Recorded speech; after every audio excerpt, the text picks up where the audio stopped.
بسم اللہ الرحمن الرحیم الحمد للہ رب العالمین وبہ نستعین وعلی آلہ وصحبہ اجمعین اما بعد۔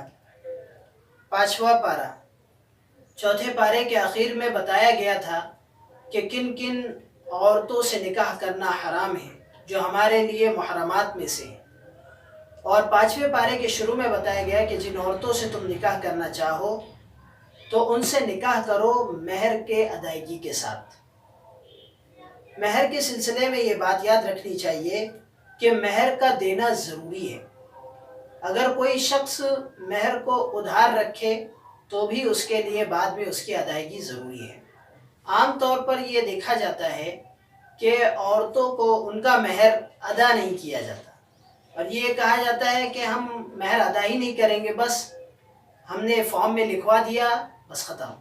یاد رکھیے، نیت ادا کرنے کی نیت ضروری ہے۔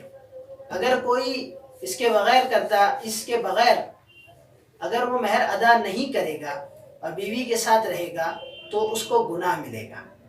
مہر کم سے کم کتنا ہونا چاہیے؟ فقہائے احناف کے نزدیک 10 درہم آج کے حساب سے 30 گرام چاندی، اور اس سے کچھ زیادہ حصہ ہوتا ہے، تو کم سے کم مہر 30 گرام چاندی ہونا چاہیے۔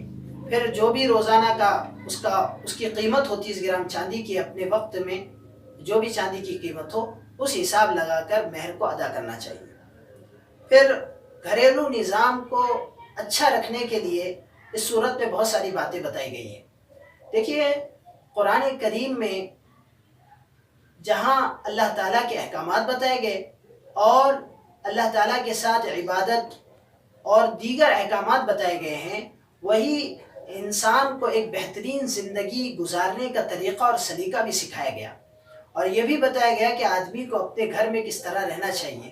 گھریلو نظام کو سدھارنے کے لیے سب سے پہلا قاعدہ اور قانون یہ بتایا گیا کہ آدمی ذمہ دار رہے گا۔ آدمی ذمہ دار رہے گا، اس کا یہ مطلب نہیں ہے کہ آدمی عورت کا آقا ہو جائے گا اور عورت اس کی غلام اور باندھی رہے گی، یہ مطلب ہرگز نہیں ہے۔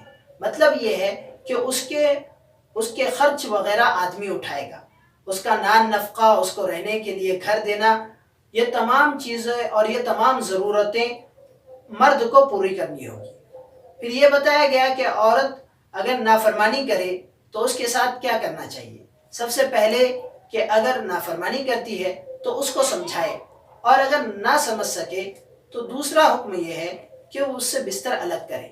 بستر الگ کرنے کا یہ مطلب ہرگز نہیں لینا چاہیے کہ آدمی اپنا گھر چھوڑ کر دوسری جگہ مسجد وغیرہ میں قیام کرے، بلکہ یہ حکم دیا گیا ہے کہ وہی اسی کمرے میں بستر علیحدہ رکھے، جس سے عورت ایک باحیا اور پاکیزہ عورت کا ذہن اور اس کا دماغ اس کو برداشت ہی نہیں کر سکتا کہ اس کا شوہر ایک چھت کے نیچے اس سے علیحدہ رہے، جس کی وجہ سے وہ اس کی نافرمانی سے بچے گی۔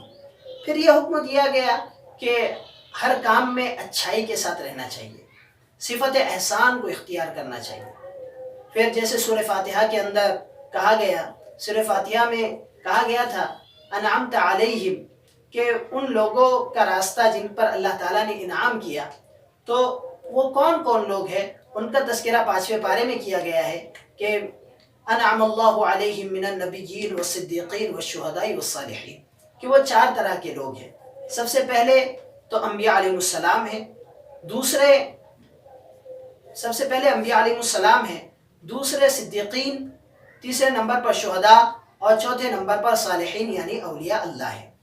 تو ہمیں چاہیے کہ ہم ان کی اتباع کریں، انبیاء علیہ السلام، صدیقین یعنی صحابہ کرام، شہداء اور اولیاء اللہ کی اتباع کریں اور ان کی بتائی ہوئی باتوں پر عمل کریں۔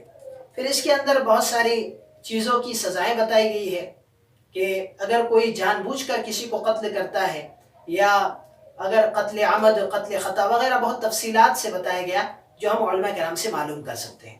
پھر عام انسان مجبوری کی حالت میں کبھی صلاۃ الخوف کا معاملہ آتا ہے، کبھی سفر کا معاملہ آتا ہے، تو اس حالت میں اس کو نماز کس طرح پڑھنی چاہیے، اس کے احکامات بھی تفصیل سے بتائے گئے ہیں۔ پھر یہ بتایا گیا کہ اللہ تعالیٰ شرک کے علاوہ ہر گناہ سے معاف کرے، ہر گناہ کو اللہ تعالیٰ معاف کریں گے۔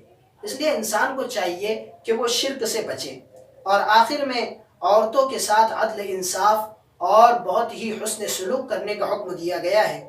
اور پھر آخر میں بتایا گیا کہ جو منافقین ہیں تو وہ سب سے نچلے درجے میں ہوں گے۔ ان المنافقین فی الدرک الاسفل من النار، کہ جہنم کا سب سے نچلا طبقہ اور سب سے خطرناک طبقے کے اندر منافقین کو رکھا جائے گا۔ اللہ تعالی ہمارے ایمان کو مضبوط فرمائے اور نفاق سے ہماری حفاظت فرمائے۔ وما علینا الا البلاغ۔ Subscribe now and press the bell icon.